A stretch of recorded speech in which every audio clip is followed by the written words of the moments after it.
community, right? And maybe if we're looking at the person that wants to build this community, that wants to do the NFT and do the drop, not just necessarily someone that wants to buy into it, but when they're doing that and they're trying to scaffold and build this community, at what point should they say, this is I need to do something else before I drop? Or you know what I mean? Like, what are those markers that they need to say, okay, I should have accomplished X, Y, and Z before I'm even going to consider dropping this shit, like that. Right. Like, so that they're not in a situation where they're dropping and they got like 2 tweets. Right. I put together a whole mind map that I opened up to the community so we can share this information publicly. And it's basically, if you wanted to pay for consulting, this would be thousands of dollars worth of information that I shared openly to the public, right? So by participating in this community, we'll be doing live streams and walking you through all the steps that I think would be the best for you to be aware of. One of is, acquiring all the real estate that's needed for you to be able to participate in this space. Like, I don't know if you realize this, but this is like a real business. This is giving people an opportunity to make money in a way that was never possible before. So to not take this serious and to just come in here and play, we got a guy in here. I don't know if he's still here. Rook, how you doing, buddy? What up, baby? Rook just produced his first real project. It's named Sin. And he did an amazing job. How much effort did it take for you to get it ready to present to the world? Well, first of all, thank you, buddy. I miss you. I'm glad you're back jumping in here every day. It's a fine art graphic novel at its core. The fine art graphic novel I started in 2020. And I knew the NFT space was coming. Well, not coming. I'm sorry, that's a stupid word. I knew the NFT space existed. I was keeping my eye on it. But then I started about a year ago here in the space making my NFTs for it and the marketing for it and all that. So I guess, from this side that you're talking about building the project out and make sure it has all the legs and all the pieces it needs, 12 months, man, easy.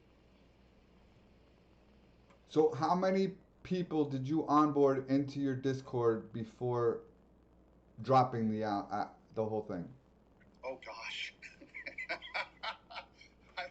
I would like to think hundreds. I don't know. I played in the community, listening, learning myself, helping others because it's an important space. Being a champion in the space, and I still do it now. Even as I'm about to do my first real drop. That's how we play. So I don't know, dude. Every day. Versus these mini company-esque startup generative projects. I mean, and I think that those two models, while they might have some of the same elements that are needed, the scale is probably different because the definitions of success are probably different as well. And I think that, I guess Rook, who was just talking, it's interesting hearing you say, like, you were in there doing what you needed to do every day, but the sheer volume of what you needed to do to be successful versus what we're seeing right now with all of these discords that are trying to just every way, shape, or form get 10, 20, 30,000 people in their Discord for there to be enough volume for their success, right? For them to sell out 10,000 versus what you might be doing, which again, I'm not familiar with your project, but with what you did, I think the strategy is the same, but the scale is probably a little different. And I would imagine that some of the nuance there, people should sort of understand. So that was my only comment. Thanks, guys. Yeah, well, it's a different approach. My first drop, that by the way is coming up here Friday, 7 o'clock Eastern time. We're doing it via Zoom. I'll tell you about that when we have the space here in a second or so. My mission's a little bit different. My drop is it's under 100 pieces. So it's not a 10,000. It's kind of information. I also have a different purpose behind what I'm doing. What you said was the definition of success. I think, Josh, that's the most important thing is, tips. There you go. Thanks. You know, when you're talking about success, you as an artist, you have to ask, what are you doing this for, and what you feel is successful. Mine is more intimate. Mine also, and I just, and not dissing any of it because I buy all this stuff. I got a great wallet full of stuff and a collection of wallet, which is awesome. You know, I took kind of what I've done in the Kickstarter world, my successful Kickstarters for entertainment projects and stuff for my clients and a couple for myself. And my everything, when you look at my roadmap, it's mostly completed, right? So the majority of it's completed. And just to let you know, the majority is completed behind the scenes. And so I'm not going, hey, here's the cover, because the first drop is around the cover of my fine art graphic novel. And it's not like I'm going, okay, if I sell a bunch of the covers, then I'll complete the novel. No, the novel's complete. It's totally complete. And that's why I took the time to make sure that the art was all done in the space and time it deserved to be, because it's that very valued art. And then I'm just releasing it every couple months. And, well, not I say releasing it, I'm focusing on a chapter, because each chapter ends in a main piece of art.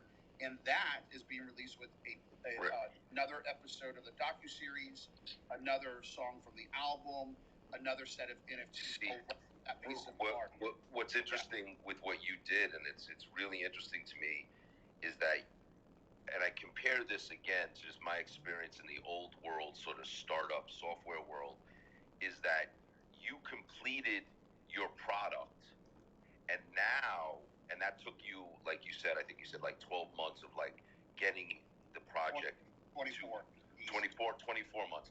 So you completed it, and now you're on your you're executing your marketing, plan and sales plan, right? Like that's the way I equate in my brain, the way I equate it, whether it's an artistic, thing with what you're doing, or if it's a software, it doesn't really matter. It's like the way you approached it is exactly the way a software startup would approach things as well. You know what I mean? It's like you got to complete the product, and a lot of the a lot of the issues, and I think, Alex, this is what part of what you were getting to is, people are just putting out a one-page thing saying, oh, this is our roadmap, and trying to onboard stuff, and it takes a lot of upfront work to work on the project, to get the project in a good place, and then start marketing it, I think.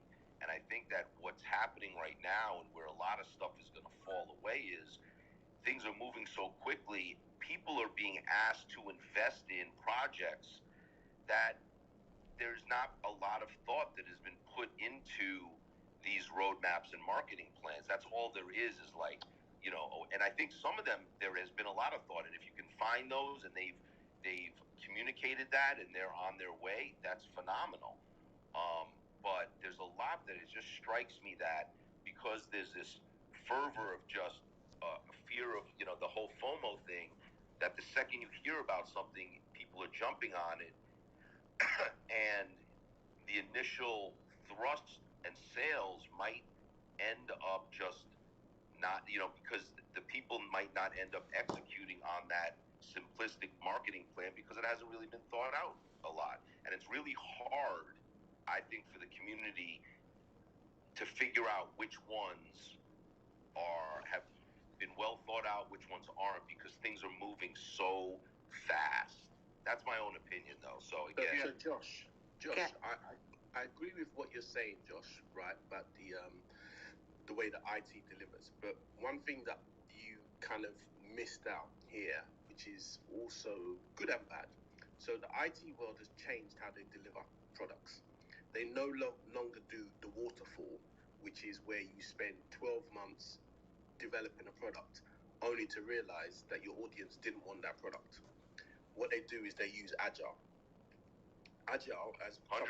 As you know, Agile, people will spend maybe 2-3 weeks thinking about the project, what it's going to deliver, and then they'll produce an MVP, and they'll go quickly to market, and then build at scale, at speed, and deliver to fail, or not to fail. Fail to not to fail, in the sense that you'll deliver a product and see if your market likes that product, you get feedback, and then you change, and you develop as you go, which is what we are seeing. Now, whether that's right or wrong, and whether to doing your first drop and your Genesis piece and everything else, don't get overwhelmed. I've seen people like Joseph who created pieces in the beginning and he was just trying to figure it out, and the project, the generative art project or his collection, took him 7 months to complete. And after 7 months, he sold out almost 70% of it in the first couple of days.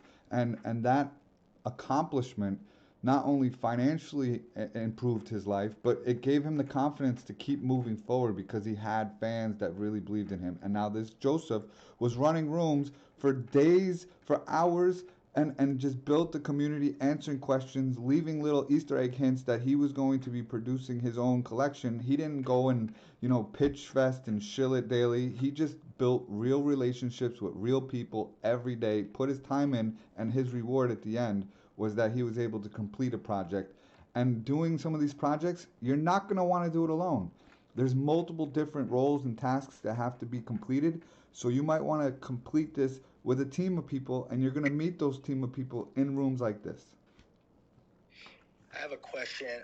How, as someone who's trying to create a project, is there like a kind of a formula to go about it? And are there like resources that you suggest? Because I know there's like different way of even like minting your collection, like through OpenSea, or I think a lot of the problems that people run into is like the whole development side, that people don't realize that you need like coders and engineers. And so do you have any like suggestions of resources, or absolutely. I don't know, someone who wants to build a team, build a project, build a collection? So one of the first things that you need to be aware of is OpenSea has a contract that you can mint direct to contract. And I'm going to show you guys. I'm still live streaming. If you guys want to follow along, you can go to NFTs.tips/start. And I was streaming. I'm going to stream it again. I don't know what's going on. Maybe something has an error. But we're streaming this live in the airtime so you guys can see it right now. But the biggest thing that you need to understand is that there's collectors in this space, and I'll show you what that looks like. So we're going to go to OpenSea, and I don't know anything that was recently published, but here's another thing that I don't know if you guys are aware of. When a project looks like it's going to be successful, there's a group of people who are already there looking to knock off your project and upload it at the same time you're uploading it. And then people go into the search functionality of OpenSea and they go to look to see if the price is right. They buy it without doing any research, without actually understanding how to verify if this is even a real project. They just blindly buy and they get robbed because they didn't do these simple tasks. So by having an OpenSea contract on some of these projects is not in your best interest, because that's what they use with all these fake knockoff projects. They use an OpenSea contract so you can't see who's the collectors and everything else in the back end. So there's tools like NiftyKit that give you the ability to create your custom contract. It's going to cost a little bit of money, but they did a great job helping people get to the technology without overcomplicating it. So let's see what we could find. Now let's just use one of these projects that might have just happened recently and see if there's anything that was like, let's see what happened yesterday. So let's see something that looked like it was pretty cool yesterday. Let's see, let's try Twisted Turtle Safe House. I don't know anything about this project. Twisted. So this is what happens too. People hear about a project name. I don't know why this thing keeps going off, but the link is inside the this thing over here. Twisted Turtle. And they hear the name of it and they're like, oh, I'm going to go find it. And they're doing what I'm doing right now, and they're going in here. And here's the Twisted Turtle Safe House. There's 48 items. And are there really 48 items? I don't know. It looks like there's only 48 items. This potentially could be a fake. Oh, shit. Hello? You ready, man? Yes, sir. You busy this morning or no? I think the BMW is done, but I don't know what time they're coming to get it. All right, give me like an hour. I gotta finish something and then I can come by. Yeah, again. let me. If they call me, because I gotta see if he's coming early. He's supposed to call me. All right, bye. All right. Alex, you back? I'm sorry, guys. I got a call. So I'm looking at this Twisted Turtle safe house. I'm gonna click on one of these assets. When I click on this asset, I have the ability to click on this asset right here. It says details, and it's gonna show me right here the details of this app.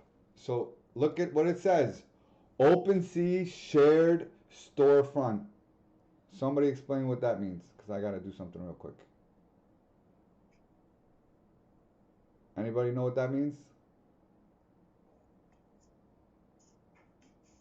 Anybody know what an open shared storefront contract is? It means it's a fake contract. It's not real. It's just not a real project. So even though you thought that you were going to buy one of these assets, you can click in here and think that you're going to get one for a cheap price at 0.05, 0.06. You think you're winning. Let's go to the website. Let's see if the website even works. So this looks like the website. We can mint mine right now. I can connect my MetaMask. I don't want to mint it. I just want to see what the OpenSea contract is. And usually this is where they fail as well. I want to see three things on the homepage of the website: their Twitter, their Discord, and their OpenSea contract. Without those, I don't believe in it at all. So let's see if they posted it on Twitter. Right now, I'm like not excited about this project. The account suspended. What? Oh man, I don't know what's going on with this project. This isn't a good look. This could be my account, could be their account. Let's see if they have a link here. Is this a cancel account, Alex? Account suspended. Yeah, I think this account is suspended. So that. It's not, yeah, it's not you. All right. So yeah, there's only 1,300 people here. The Twitter suspended too. So that's a perfect sign right there, right, Alex? Yeah, but that's a big problem, right? But my issue is where's the real contract and how do we identify it's for real? So this is a problem, right? And you guys don't know this stuff yet, and you guys are just hearing from a buddy, yo, check this out, I want to do this, and then all of a sudden you find out that you've been rug pulled. And it was your own fault because you didn't learn these things, and that's why I want to really help people get this going. That's crazy. Is this one of those robots that you said have been buying up assets and writing up contracts that scoop up the mints, or is this just some person out there trying to scam you? It's potentially a both. I don't know what the answer is. I know that that there's people in this space that are able to see that there's value and they want to just take the extra time to knock off these bags, right? These are handbags that you're seeing. These are the Canal Street knockoffs. So they're successfully conning people and getting their money, you know, because you guys are uneducated. Who's going to sit here and teach you this stuff? Where are you going to learn all this stuff if I don't take the time to do this? Where can you go and comfortably say, hey, I'm ready to learn this? Where are you going to go? How are you even going to know what questions to ask? Alex University, what are you talking about? No, but I disappeared for a couple months, and I had a lot of people upset about that, and I'm just saying, where on the internet is this information readily available that's going to handhold you, answer your questions, and follow you, and give you the tools and resources that you need to win? Where can you find that? I'm just curious. The problem is, even if there is one, it could be a scammer who's telling you what to do and do it wrong. Hey, but Alex, back to my question though. So I'm trying to build a project. How do you where's like some good places to go for resources? Because obviously you need, like a team. You said like designers. You need people who are working on the website, engineers, and so how do you get plugged into those kind of resources? Can I jump on that before you jump on that, Alex? Can I just say something real fast? Because it looks like there's two different type of projects that you're talking about. Because you're talking about generative projects, right, to everybody, and that does take a team. But there are also personal projects, like Rob was saying, like Alex was saying, that you don't have to have a whole team. You can implement a nice, good money making project without creating a whole big team, you know what I'm saying, with the generative and putting out 10,000 people. So you can put out handmade NFTs each day, daily, or whenever you feel like it, and have a nice roadmap into what you're trying to do. I think that is an accomplishment that you can do because I'm doing it.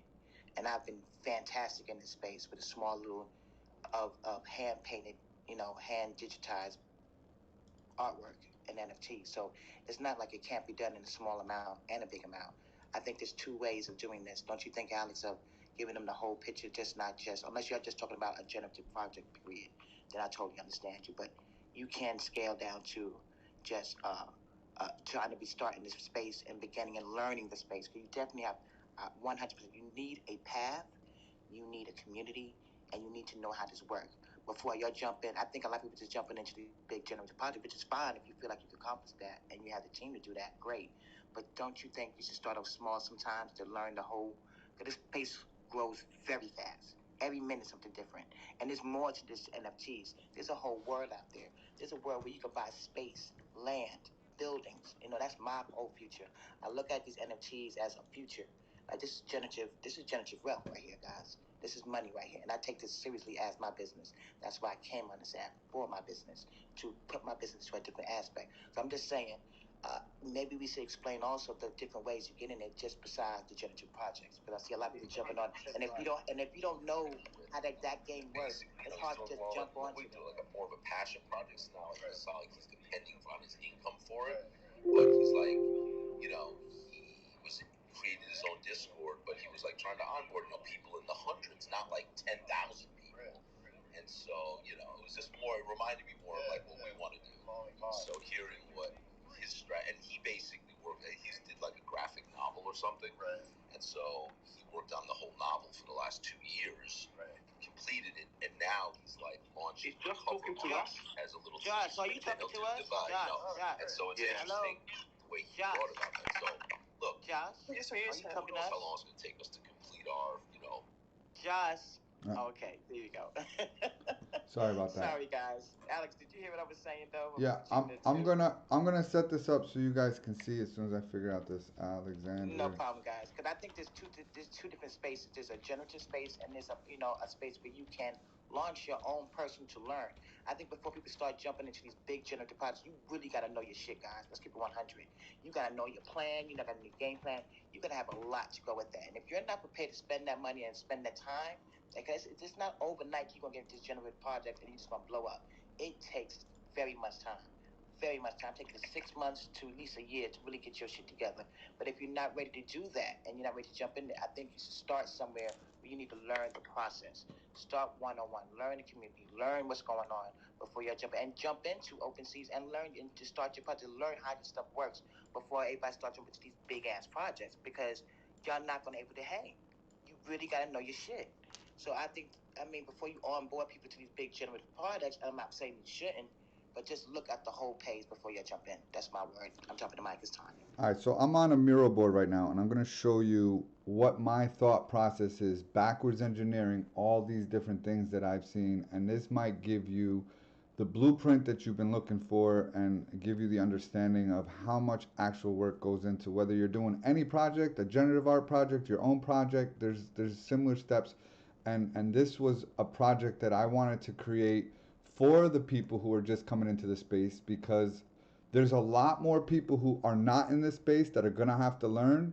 And unless there's a easy onboarding way to get them on, there's too much pain point for there to be like a boom.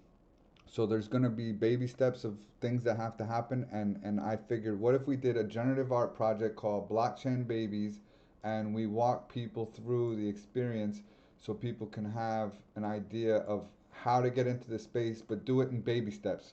Not trying to go from zero to hero, but give you the tools and the resources to really understand what the actual user's journey is going to look like. So the first thing I put in here was the user knows nothing about crypto or NFTs. They either heard from a friend, Instagram, Twitter, or news. Maybe I could put TikTok here. They heard about NFTs. They go, that's interesting. They move on with their day. They're not interested about anything else. They kind of want to learn more after they hear it a few more times, and then they're gonna go and start seeing it everywhere. Like they're gonna see rooms like Clubhouse popping up. They're gonna see videos. More of their friends are gonna be talking about it, and then they're gonna eventually find NFTs.tips. Once they come over here, they're gonna spend some time in a Clubhouse or in the airtime or watching these streams or entertaining themselves by listening, and they might not even be able to participate or have what it takes to come up on stage because their hands start sweating as soon as they get that invitation to come up on stage, and then they're waiting for their little moment in time where there's a break in the space so they can say, excuse me, I have a question. So there's a lot of people who just sit here and listen. So they're going to listen for a couple days. I think that there should be a webinar that I'm working on figuring out what that would look like. Create a webinar, teach them the basics, get them the information of the vocabulary words that are being used, teach them how to get a wallet. We have on the website under the creator a whole video series to educate you through this process so you can kind of get that information right easily. I spent a couple weeks building those out. How to buy Ethereum. So now you got a wallet, but you don't have any money in it to buy any of these NFTs. So now you have to figure out how to get the Ethereum into the wallet. Then you have to learn about security. Then you're going to have an opportunity to mint a contract or buy from an OpenSea secondary market. So by having this generative art project, we would walk you through what it would be like to either buy from the mint contract or from the OpenSea. Now you're an NFT owner, and now you're going to start your portfolio and start creating relationships with other people you've met inside this space. So that's what the first user's journey's path looks like. I created a few different ideas of what the babies would look like and different features and things like that. But let's go into um, where would the next thing be? Figuring out who your target. Yeah. Yeah, sorry to interrupt you, right? I can see you going into your flow. But the key thing here, just going to the guy's question, and it might come in and tie in with what you're doing, is there a high level blueprint or team structure for generating product, right? And is there a structure of single product? Because if I'm a single person, then going back to all the things you said, I would have to do X, Y, Z. There's going to be 5 things that I need to do to complete that workflow. Everything from creating a wallet to knowing how to create an NFT to knowing how to protect myself to knowing how to buy NFTs to work in a workflow to setting up a Discord, etc., etc. Versus a generative product where you're going to have a high level team structure, which may be having your designers, developers, testers, contract developers, etc., etc. Do we have that high level team structure? Yeah, I'm gonna go over it right now so you guys can see it. So there's a pregame that has to happen. You have to identify who is your audience. Who are the people who are going to resonate with this project, and why would they care? Why do they want to participate in this drop, right? Are they looking to make money? Are they looking to connect with the audience or whatever else? So then the next thing you got to do is ask the question, do they already have a wallet? If they do not have a wallet, then you're going to have to go through the whole onboarding process like I just explained. The next thing you need to start doing is figuring out your marketing plan. So the first thing I would do is acquire all the digital real estate that you would produce all the content in. So I would secure a domain name, get a .eth name, start a Twitter, get a Discord, an Instagram page. If you can afford to buy Metaverse land on CryptoVoxel, Somnium Space, OBR, Superworld, Musée, Decentraland, Sandbox. You can have some people start creating wearables, create a Telegram, open up a Gmail so you can have a YouTube, create POAPs, which is a proof of attendance protocol, set up a personal email, get profiles of all the NFT marketplaces. So set one up on Wearables, OpenSea, Try Showtime, all of those things. You're going to have to start building anticipation, creating teasers, and you might not have any of the art done or anything, but you want to start setting the word out like, hey, how you guys doing? I'm a brand new NFT artist and I'm going to be producing my next thing. I selected a date. I'm working on this. And now you have accountability and you have some people who can come over to your containers. Then the first stage is to select what chain that you want to put it on. So are you going to launch it on ETH, Solana, Matic, Tezos?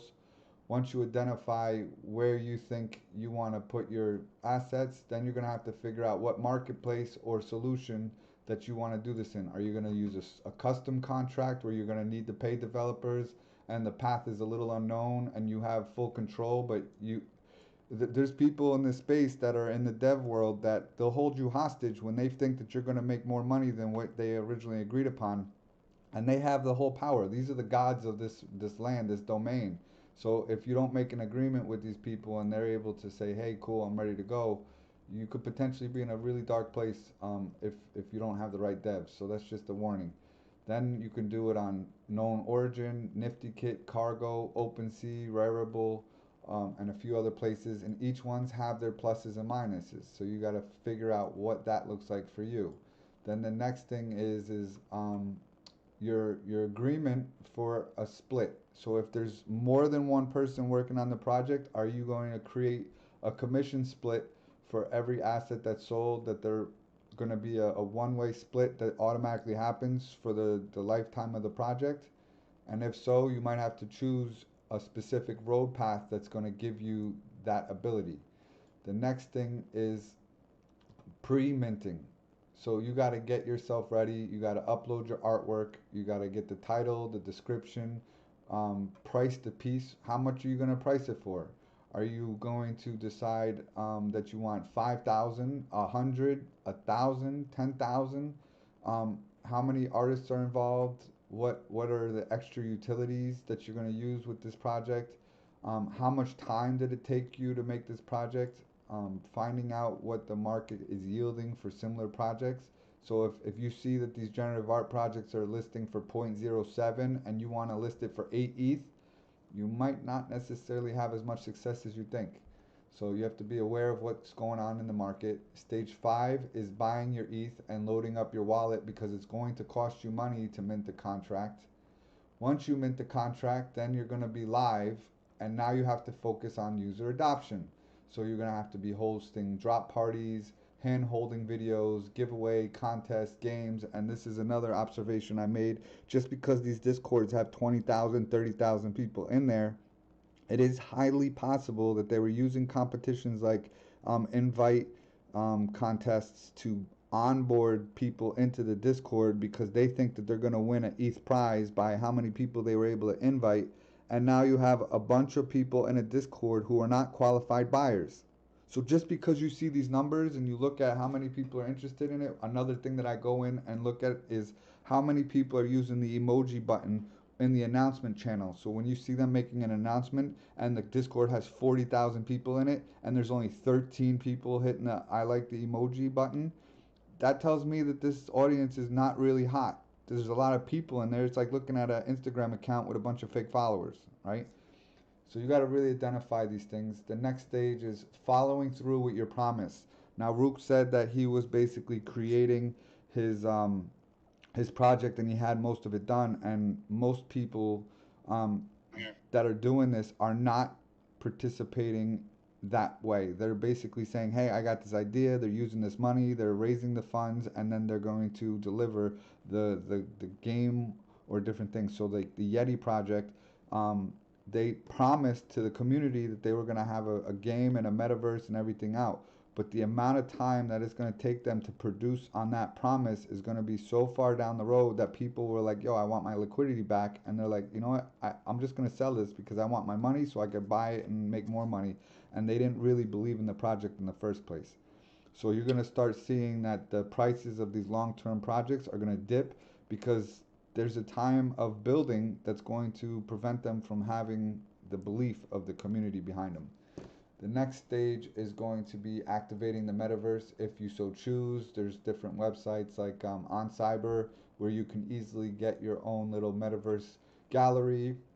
So you can do a display of your artwork or your pieces or get people excited about it. If you're an advanced one, you can build out a gallery in the metaverse, have special events, have DJs, have different POAPs that they can use. So there's different stages, and then on this blueprint, I put stage 10 would be your Gen Art project and creating something like that. So this is just one of the roadmaps that could potentially work. This is just how my brain has been taking all this information. I built this for a Bulgarian historical park that they basically built this metaverse that looks super awesome, and I actually went there and visited it. And when I saw it, I had to talk to the people who were in charge of this project, and I said, yo, how awesome would it be if we could digitize this place and give the world an opportunity to come and explore and participate in something this wild. So they had these different roadmaps. They had all these different facilities that they already built, and there's different games that could participate, and then you can use your NFTs as gate cards to go through the different gates to have different experiences. So the possibilities are endless. Just because you see now, I don't know if you guys are aware of the Bored Ape Yacht Club project, but that was one of the first successful hand-drawn looking projects. And then right after they did really, really good, every single project looked just like that. Then if you go back to the rarity tools, I'm going to show you this.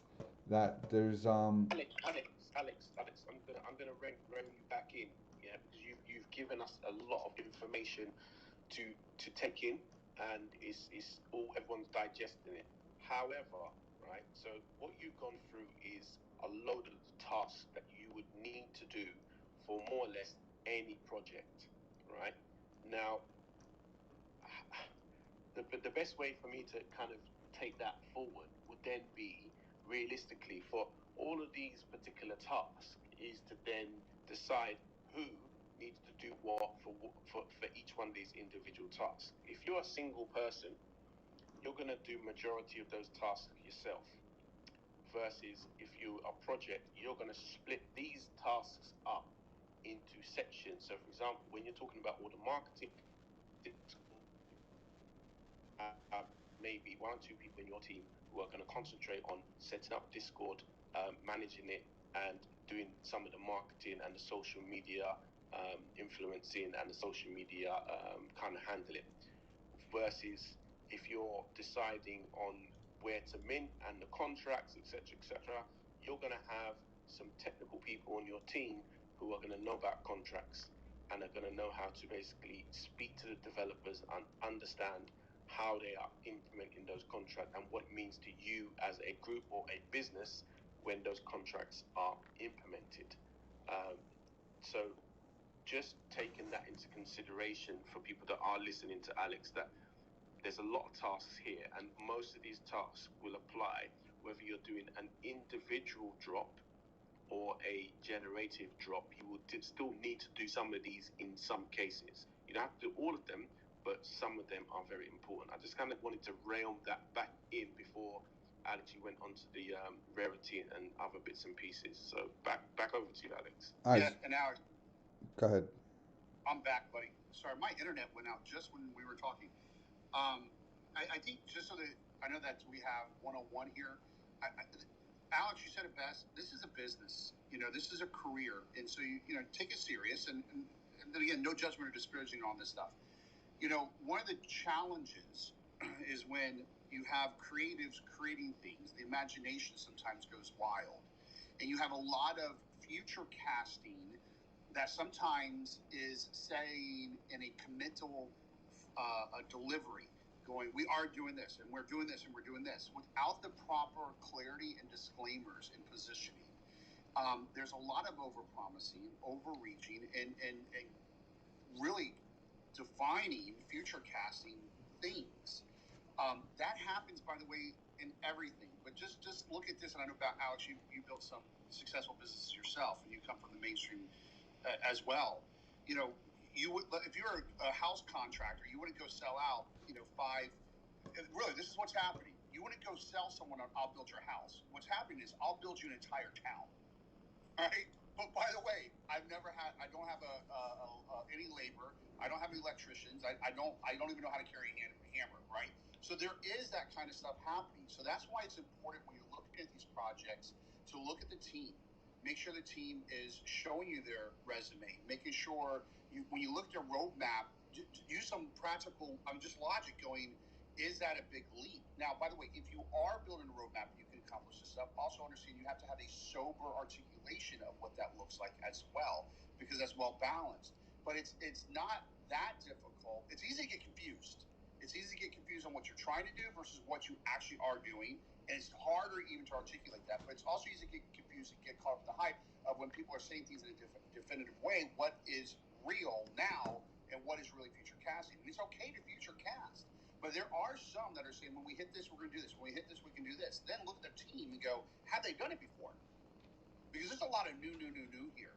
There's like new artists and new technology, new platforms, new teams, new IP. There's a lot of new here. And if they don't have a track record, just be aware of it.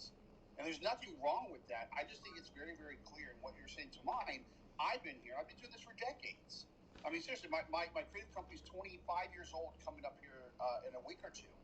And everything I'm producing right now, I've done before. The only new thing is the NFTs. And quite frankly, I did a little private launch just to make sure I understood that too. So even that's not new. And that's not that I'm doing different. I also would say as artists, do not get FOMO. It's so freaking easy. Don't overreach yourself. Don't overstretch yourself. Own the creative work that you're doing. Honor the creative work and the platform and the community that you want. And yes, keep your eye on the future. And it's okay to be, I heard that waterfall versus agile. It's okay to be agile. You should be agile. And like some of my stuff, because of the Bored Ape, like you said, Alex, I'm like, okay, I'm going to give some of my assets away totally commercial free. Do whatever you want, remix, whatever you want to do. That was a piece that I said, okay, the community wants that. Sure, I can add that in. But I did that, and I listened as I was launching, and then at some point I put my producer hat and said, done. No more expanding, no more feature creeping, no more project creeping, no more imagination. This is what we have complete. This is what we're able to do with our own resources right now, and so that's what we're going to promise, and then we're going to have some future stuff if it all goes well. And so that's articulated on my roadmap via my milestones, of which the majority are completed. So I just think, look at that perspective and do what you feel is right, but do not chase the bigger projects if you're a smaller team. Don't. You can be successful at the level that you want to be successful at if you're transparent and honor that transparency and pour into that delivery. So one thing I want to add before I go on with this next thing is, you're putting your image and likeness and your reputation on the line when you do these projects, and you openly allow people to see that it's you that's producing this. So if you fail right out the gate, and there's going to be people who invested and believed in you, and you let them down, do you think that those people are going to want to invest in you in the future when you actually do have it right? You know, so these are things that you need to be aware of. I want to just show you, I'm looking at this project right now. It's called Outcast. So the first thing I see with this Outcast is this looks just like Omniforce. They took the same type of style of artwork in my mind, and I'm just looking at, this is just another Bored Ape knockoff, right? This is like they're trying to take the success of what something happened. If we go to their website's not even developed. It's just like super basic, has a roadmap, and that's it. And it doesn't have anything at the top. It has, okay, you can put in a secret hash code and you can get the pre-mint. I'm not a big fan of these projects that are just taking the success off of like what they saw, and they're just going to knock off something or create something very similar. Another thing that you're going to start seeing a lot of is the punks did an amazing job in the beginning, and they spent how many years to get to their value, right? The Bored Apes did it in like a fraction of the time, but that doesn't mean that every project that comes out the gate is going to have that kind of momentum. So we got like projects like the Humanoids that are basically taking that punk look and turning it into like this 3D robot looking thing. This one, I went to the website and the website's down, so that's a bad look.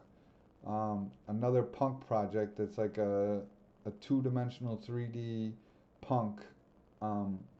So you're gonna see a lot of these things. Now some people get behind them, and others you just see them just sit there and nothing's going on. This one was using the Monopoly dude, right? So Mr. Crypto, and they're using like image and likeness of different major brands. This to me looks like it could potentially be a lawsuit down the road. So I'm not always 100% ready to jump in on some of these projects just because it looks like they're pushing the line a little too far. Let me see what else. This is also something that I really think is a good thing to add when you're going to do a drop, that you have a countdown on your website that gives people that feeling of, okay, I know when it's happening. It's happening in 4 days, 5 hours, and I can see here's the OpenSea contract, here's the Discord, here's the Twitter. Just out of curiosity, I'm going to open these up and see what those numbers are looking like. And this is going to give me the confidence. 7,357 people here. Let's take a look at their Discord. 13,000 members. So this looks like something I would want to follow, right? They have a pass giveaway, so there's a pre-sale on September 22nd.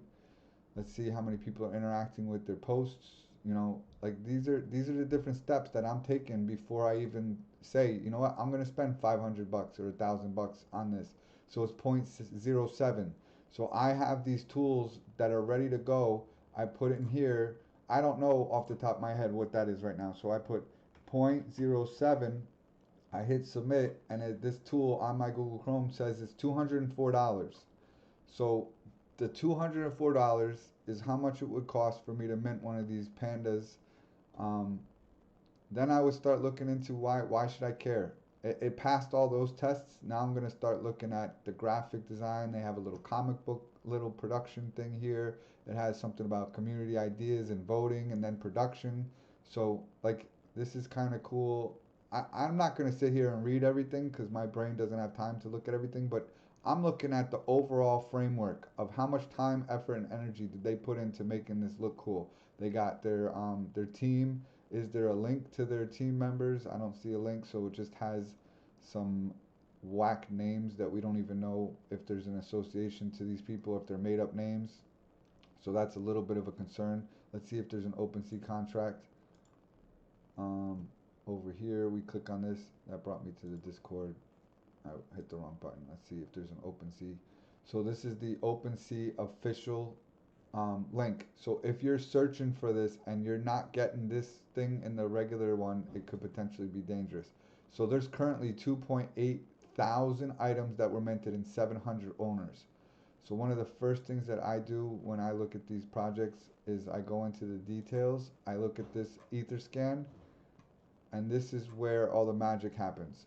What does it say right here? Wana Panda, and this is the token tracker. So this is actually what people are going to be clicking on to see the actual things. I don't know why this browser gives me a hard time. I'm going to copy this into another browser window. But once you start seeing that there's information hidden that most people aren't going to take the time to find, this is when you're going to find the diamonds in the rough, right? So we're going to look at this. So they said that they had this little button here. This is going to tell us how many people are owners. So there's 700 owners. I click on this button right here. It says holders, and then I'm going to click on this. I like the little chart, and then I can hit the top 500 people. So the top 500 people.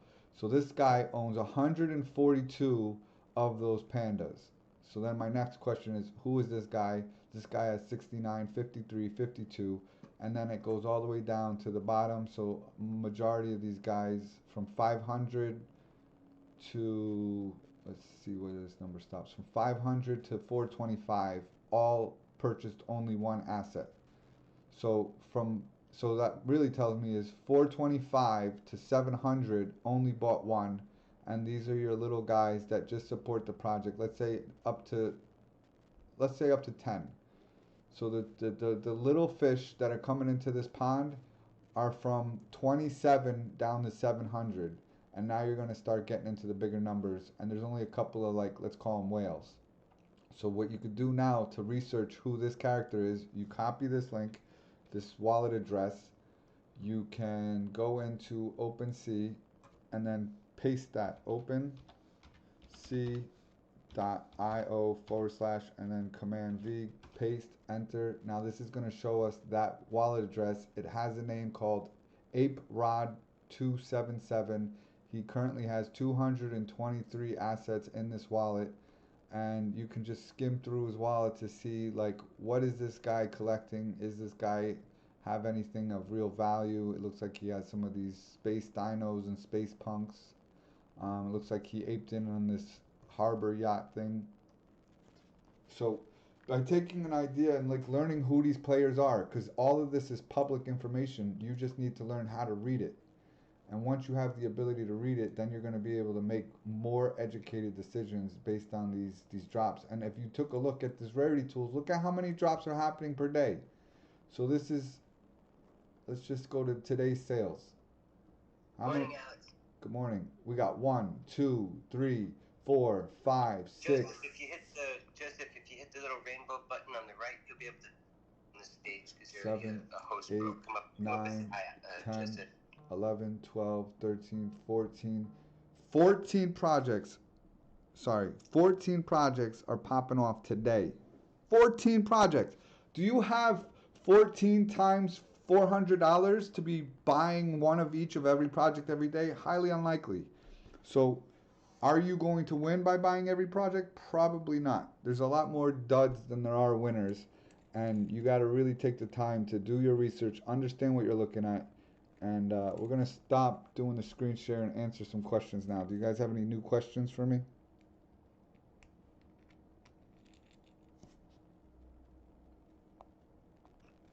Morning, good morning. We got some people in the audience we're going to bring up. They got their hands up. Have you heard of the Ethereums? Have you heard of the Ethereums yet, Alexander? The Ethereums? Yeah. What do you want to know? No. Ethereals. The Ethereals. Yeah. NFTs. It's like projects. those little yeah. What do you want to know about them? The fun part. Tell me what you think. You're putting it into your system over there. Just tell me what you think. All right, let's just do a live demo. You can't pull any. What? How do you spell it? Just want to know what you think of like the Ethereals. ETHEREALS.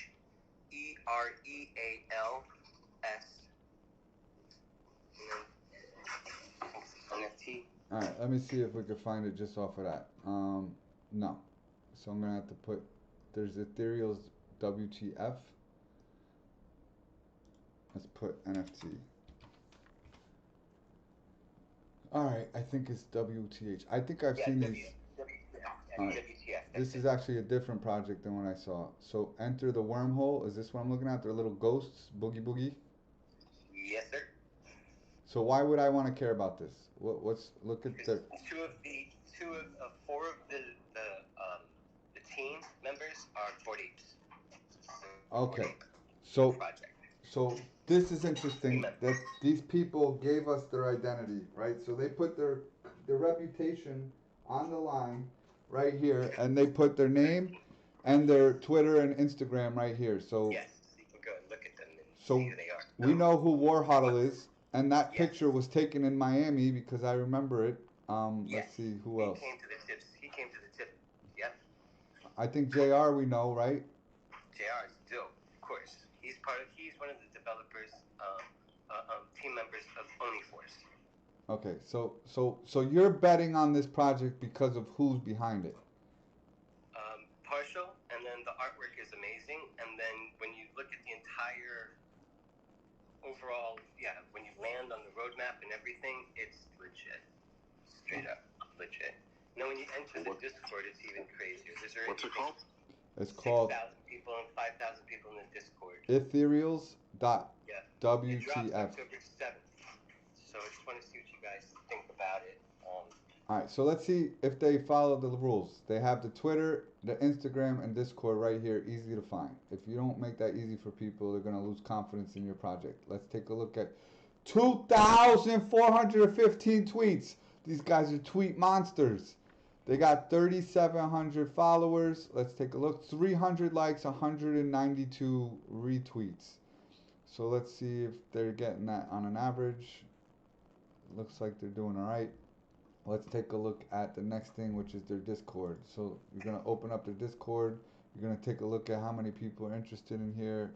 I don't know what happened to my Discord. Where is it? I don't know where it is. I have too many servers. Artwork is exceptional as well. I have too many servers, so I'm going to have to delete servers just to join the Discord. Let me try one more time, see if it opens. Nope. I would highly suggest joining this particular Discord because there's a lot of cool things happening in this particular one. All right, so I'm gonna put this. Dude who's running their Discord ran the Uniforce one, so they've got a lot of cool little gamifying Discord things going on there. So here's the artist Jimmy. Let's see what his reputation looks like. Jimmy Danko. Yeah, Jimmy Danko. So he's got 2,500 people, 3,000 tweets. Another thing that you could look at, I forgot to look at over here, is when their tweets started. So like if you could see, there's too many for me to decide on that one, but looking at how long ago they started this project to give you the confidence that they really cared about promoting this way before their drop. So there's way too many tweets to go through, but that's another key indicator, like, yo, these guys really understand the process and they took the time to really build the community way before the launch date. Yeah, so the pre-sale starts October 1st, which there's already, I think, 1,000 people that they've whitelisted for that. Now they're doing the second run of the pre-sale, which the actual sale drop is October 7th. So they have 12,000 of these things, right? So they've got this pre-sale, and the way that they do it is just the way that they drop it and everything. It'll be so that there won't be any gas wars or anything like that. While those who make it to the pre-sale, it's so much more convenient because then you don't have to worry about making it on time, and then when the gas wars start happening, the price starts going crazy, and then you're just like, okay, I gotta get it, and that's when the FOMO happens, and it's like, so to get on the pre-sale is super dope. All right, so you keep saying gas wars. For the people who are new to this space, what a gas war is imagine the Ethereum chain as a giant highway. And there's only so many lanes and so many cars that can fit in the highway. And during rush hour, from 5 to 6 p.m., everybody's trying to go home. Well, the Easy Pass lane in Miami goes up for the toll price based on how much traffic is on the actual regular road. So if you want to skip the traffic, you're going to pay more money to get into the speed lane. So in Ethereum, when you have so many people attempting to come in and participate in a specific drop or do different transactions on the network, the gas fee or your toll is going to increase because the computers or the nodes that are validating the network, they want to get paid, and they're only going to validate a transaction that happens based on the price that you're willing to pay them. So as more and more people are willing to pay more to make that transaction happen faster, the gas goes up and it becomes more and more cost effective for certain people to get into some of these projects. Yes, and that's where you have your mint price, and then on top of the mint price, you have to guesstimate what the gas fees are going to be, and then add that to your wallet prior. If you some people only put in their wallet. That's what I do. I keep what I need for what I'm going to purchase, and hopefully, and then I'll leave a little extra. That way, I'm only putting in my wallet what I'm going to spend. You know what I mean, for that particular thing. So you always have to factor in the gas fees and a little bit higher. I've gone to bid on things and ended up not having enough gas fees, and then I had to transfer again and wait. And it's like, oh my god, it's so. And then that's where you're like, oh my god, I'm gonna miss out, and yeah, it's straight facing. Yeah. So before jumping on any of these projects, make sure that you have Ethereum in your wallet. It's super stressful trying to jump through hoops when there's a limited time. Go ahead. Like I didn't even know about wrap, bro. The first time that I did it, I'm like standing there and I've got on my ETH, and it's like I'm bidding. I'm like, oh, you gotta wrap it, and I'm like, okay, what does that mean? Okay, so when you make an offer or you're trying to enter in through a bid, you have to do wrapped Ethereum, which is a way for them to make it different. I don't know. They just make it challenging for people. So you have to actually go through a whole nother process for you to wrap the ETH before you can even make it, which costs another transaction fee. So for those of you who don't know, the gas fee does get cheaper at certain times of the day or night.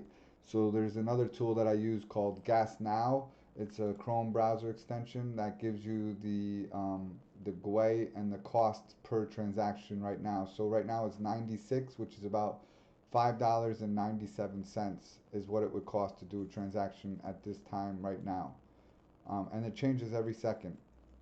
But then when the big drops happen and there's 10,000 of these things trying to fly out the door, that's when the gas scores start to fly up. That's when it all starts to escalate. And then that's when those numbers jump up exponentially. Like, it's different in those moments. Could you guys repeat the address for the Ethereals project again? Yeah, it's ETHEREALS.WTF. And if you guys go to my Twitter, I think I've been blasting a lot. I've been retweeting a lot of their stuff. So yeah, their memes are great. The artwork is great. The videos are great. It's just a really, really, really high. It's a really high definition or a high. They executed it really, really, really well. It's really, really well done. So. Awesome. Do we have any new questions in the room? Hey, Alex, I'm looking at you. You're doing a great job. And you're spitting so much knowledge that it's even more work to decompose and digest everything. But you're certainly doing the right thing. So I just want to give you a big shout out to what you're contributing here. Well, if you want to make this... Go Hey, ahead. Alexander. I want to say something. Hi, guys. It's Annabella Dotsman from LA. Alexander is amazing. I worked with him on my TV show in Los Angeles a few years ago, and I asked him to work with me on the trailer for the show. I have never worked with anybody like him, making me amazing trailer overnight. Alexander, do you remember? Of course I remember. You're like the fastest editor, director I've ever worked with. And he's such a smart man. He's a genius.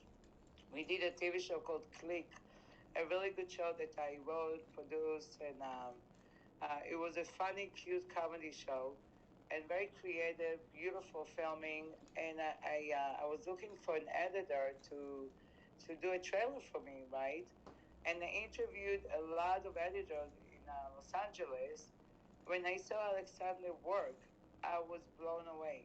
And the best part, we're sitting in this big house, my previous house in Studio City, and me and Alexander and my team were sitting overnight after we finished filming for the show, and that was a really great trailer, Alexander.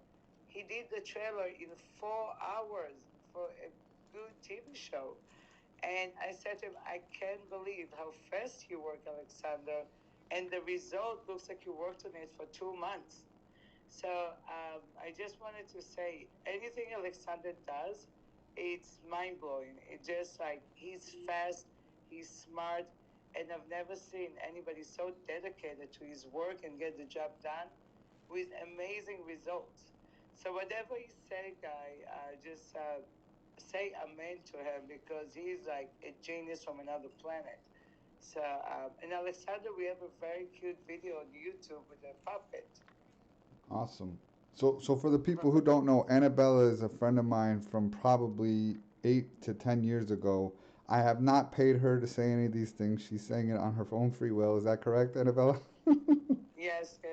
I'm just saying because I'm bragging about you. I'm so glad to see you, Alexander. I haven't seen you or talked to you in a long time, and I'm just I keep on bragging about you to everybody in LA. Because you're amazing. It's hard to find people like you, and I know you're not from LA, but it's hard to find people so smart, intelligent, and great editors and directors. And now you're doing the NFTs, and I'm sure you're doing an amazing job with that too. So whatever you touch is golden. So I'm glad to see you, Alexander. I haven't seen you or talked to you in years. Well, it's good to see you here. You're more than welcome to come by. We've been running this room for approximately 9 months now.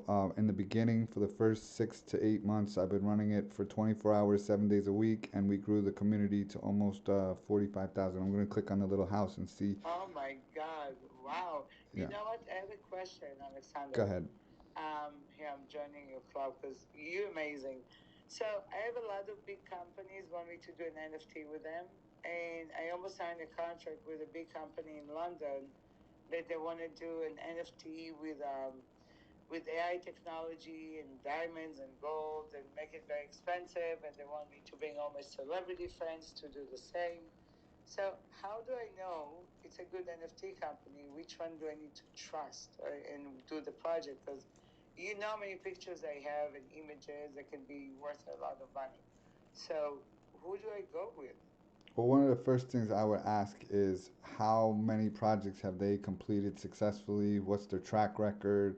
How many people have they helped? I mean, I could tell you in this room, we've made probably close to 100 millionaires, and that's not even a lie. I was filming. Millionaires from NFTs? Yes. Oh my God! You know how many pictures I have from all my modeling career. Of course. So I was at, I don't know if you know what a Banksy is, the artist, the street artist Banksy.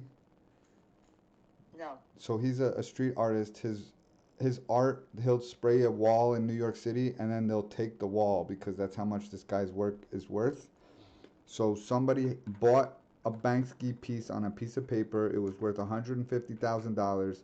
I got the phone call an hour before they decided they wanted to burn this actual piece of art and turn it into an NFT. So I jumped in the car.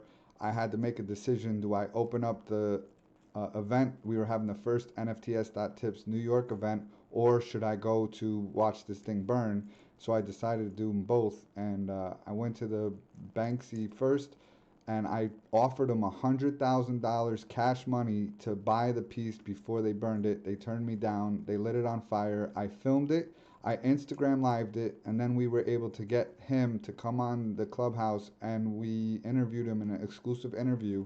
And then a couple days later, they had it on an auction. We counted down the last 2 or 3 hours because it kept getting renewed, and we had one of the highest bidders in this room, and I believe it went for somewhere around $450,000 just for that one piece.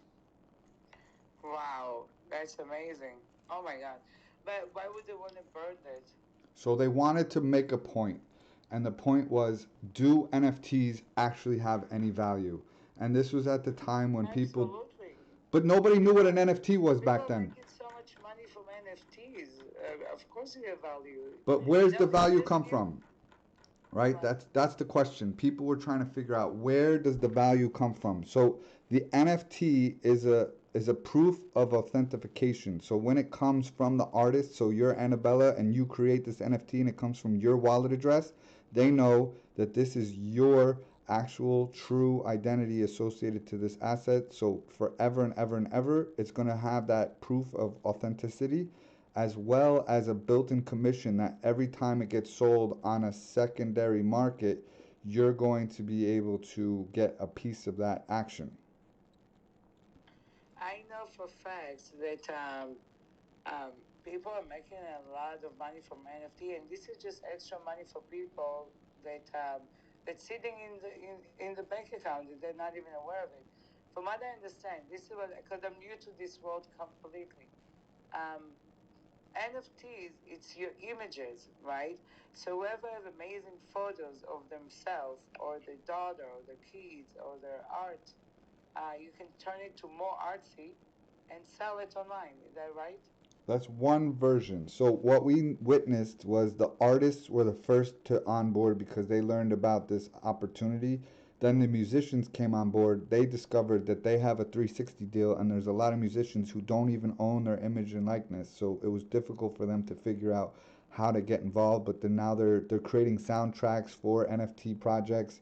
Then you got the 3D animators. There's Decentraland and Somnium Space and crypto voxels and sandbox, where you're actually buying digital real estate and developing digital land, just like in Roblox. But instead of it being for kids, this is where real adults are having their drop parties. DJs are charging $40,000 to produce the event and play the music for these drop parties. So like, there's a whole new business model, a whole new commerce, a whole new community. Then you got wearables. So in the future, you're gonna have an avatar, and you're gonna be able to wear digital assets like T-shirts and sneakers. We did a drop a couple days ago with French Montana, where he dropped a sneaker. So if you bought the sneaker, it's a digital asset that you could wear inside Decentraland, and they send you a physical pair of sneakers to your house. So the use cases, the utility, the things that are capable of, being in this space are absolutely endless. If you can think it, you can code it, you can do it. So now we're at like the prehistoric age of this space, and it's up to each and every one of us for us to discover what that looks like long term. What do we want this space to come? So we're now the blueprint, the architects of the universe. What do we want this universe to go and do? And the last couple of days, and we have an app called, it's called Airtime, and we basically been discussing the idea of how many people in here know about Agenda 2030. Anybody in here know what that is? Yeah. All right, so we were. Yeah, Alexander. We were asking the question to the small group of people, asking what could we do using crypto, DeFi, and NFTs to help the UN accomplish their 17 goals by 2030. And there's just so many different opportunities here that we can work together and create real solutions and have real world changing effect if we work together and unify. That is amazing. Wow. So, Alexander, let me ask you a question.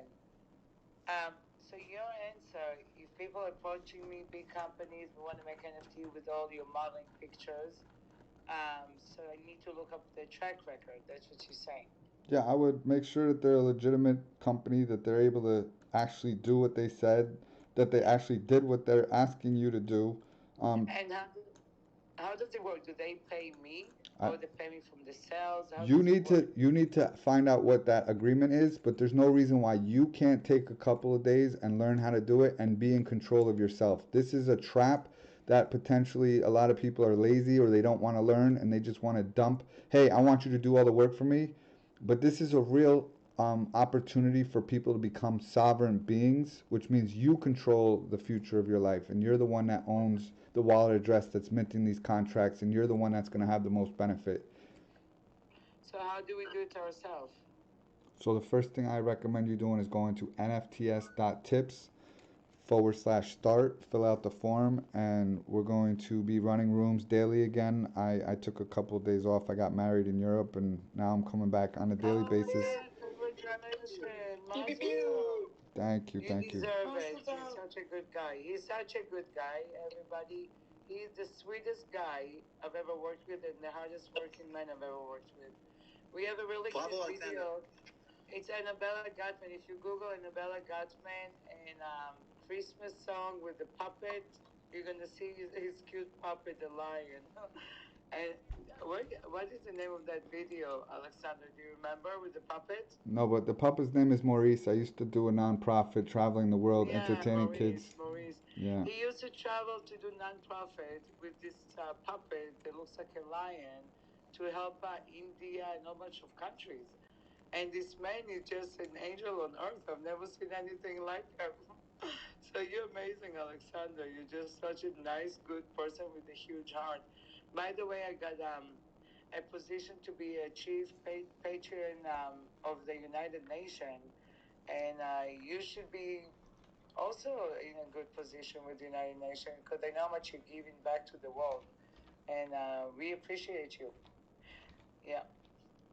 Well, thank you for taking the time to come on stage. I haven't been in LA in a couple of months. I don't know if you know the whole story, but after I met you, I ended up going bankrupt, lived on Skid Row for 8 months, and then I traveled across the country and hitchhiked to 56 cities before I got back to New York to get back on my feet. So it's been a few years. Is that for real, or is it true? 100% true, yeah.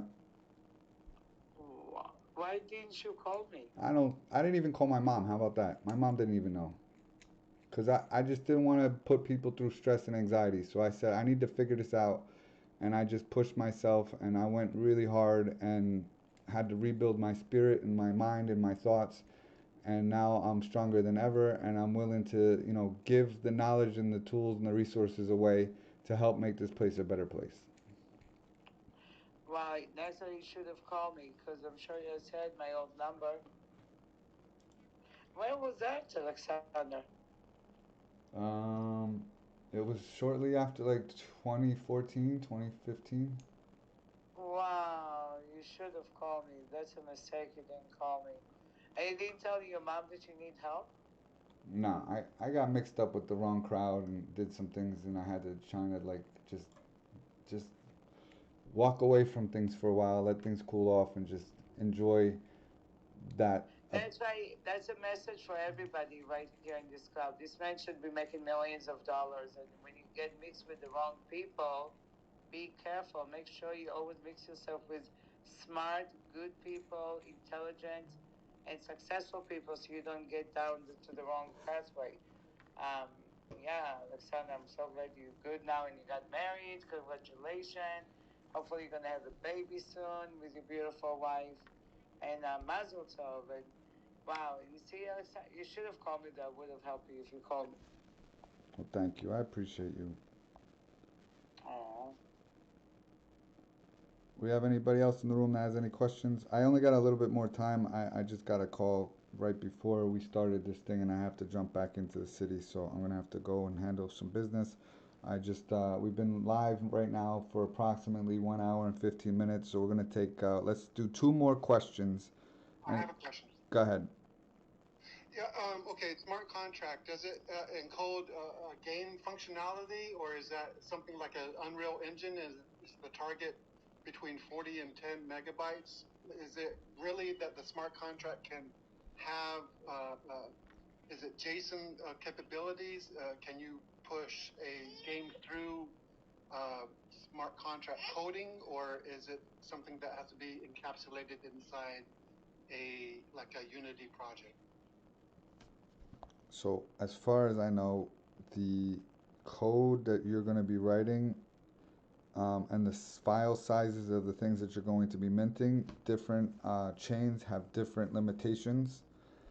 So you're going to have to look at what the chain is allowing you to upload.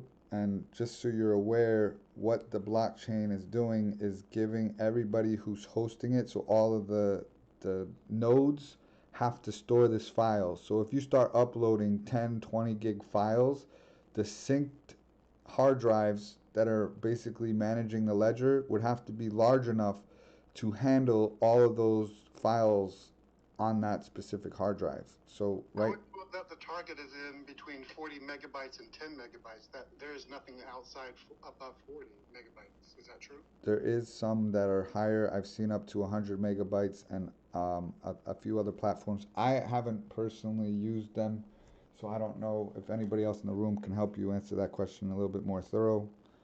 So smart contracts are just the open feasibility of everything, making it public. It's not like it has buttons inside or control mechanisms. The way I look at smart contracts, they're just the articulation of the agreement. It's like a contract. The part of the smartness of it is, one, it puts on the blockchain, so it's there, it's on a ledger, done, documented. The other thing is part of that, there's some sites that have used the functionality to pay out royalties, and you can write your own custom contracts, but it's more of documentation and pathways. It's not real intelligent functionality from what you're speaking to. Okay, thank you. Well, but it is a doorway to that, though. It is a doorway to that to track the users, give access, that kind of stuff. But it really is passing on links and codes and access. Thank you. Yeah, but Robert, just one more thing. So the smart contract is the program, right? It has nothing to do with UI. And the smart part about it is that it automatically executes the agreement what you agreed to. So compared to like a legal contract, it doesn't. The contract is just there. It doesn't execute. And the smart contract actually executes what you agreed on, essentially. And Robert, you mentioned Rust. I would like to have you learn a little bit about, and this isn't to use it, but just to help you clear up your thought process here. Right now, Solana would be the only one using Rust with the TPS that can support a blockbuster game. They are building right now a MOBA using Unreal Engine 4, and they're going to look to build FPSs and like Star Atlas and stuff like that. But the smart contract that facilitates that is going to be known as a React contract. If you want to look up the difference between smart contracts, React is going to be the one you see most commonly.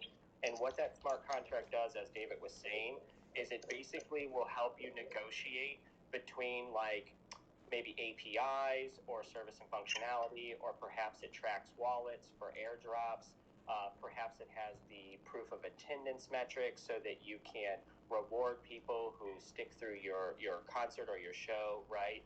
So the functionality of the smart contract is to create a rule set for the system to behave in a trustless way, right? Where then the Solidity code or program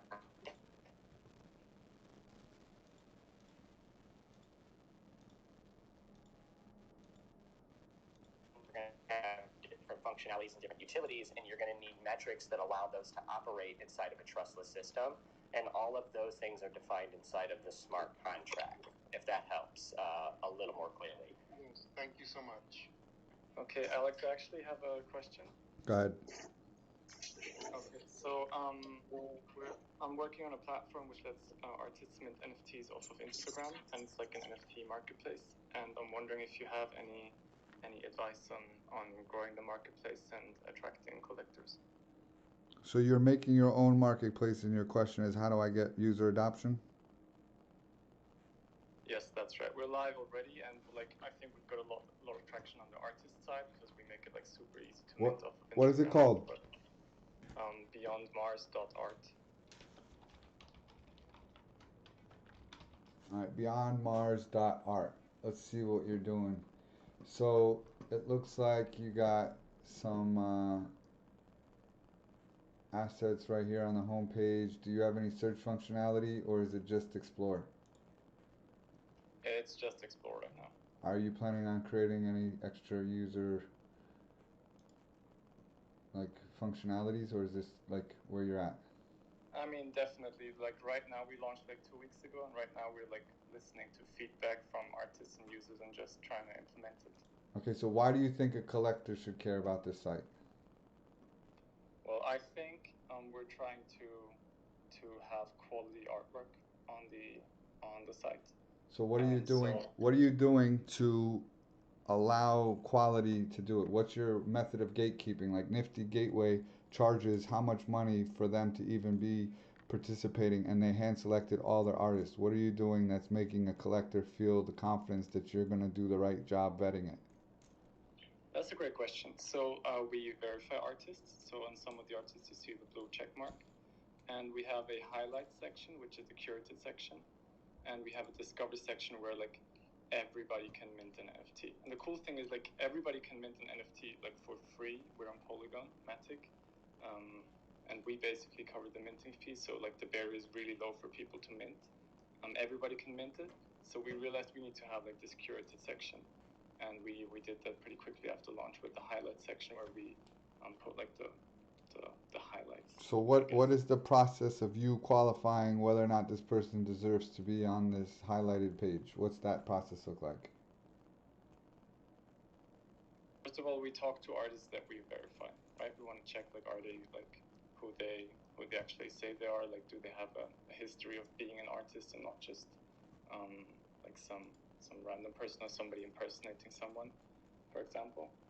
And then we just like look at the artist's history, who have they worked with, what is their artwork like, do they put a lot of effort into the artwork. It's kind of like with the collections, what you explained earlier with the PFPs or some of the projects.